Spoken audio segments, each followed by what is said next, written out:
சிம்மம் ராசி ஜூன் மாதம் எலுமிச்சம்பழ பரிகாரம்.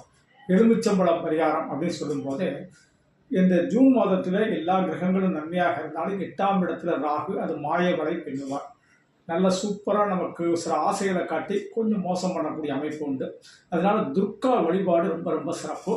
கண்டிப்பாக துர்க்கைக்கு செவ்வாய்க்கிழமை தோறும், இந்த ஜூன் மாதம் வரக்கூடிய செவ்வாய்க்கிழமை தோறும் ஒரு 54 எலுமிச்சம்பழங்களை மாலையாக கட்டி அற்புதமாக துர்க்கையினுடைய கழுத்தில் போட்டு, அதுவும் செவ்வாய்க்கிழமை ராகு காலத்தில் உட்கார்ந்து ஒரு அரை மணி நேரம் உட்கார்ந்து துர்க்கையினுடைய பாடல்களை பாடி நீங்கள் வழிபட்டு வந்தால் திருமண யோகம், புத்திரபாக்கிய யோகம், தொழில், வியாபாரம், வேலைவாய்ப்பு எல்லாம் சிறப்பாக கிடைக்கும்.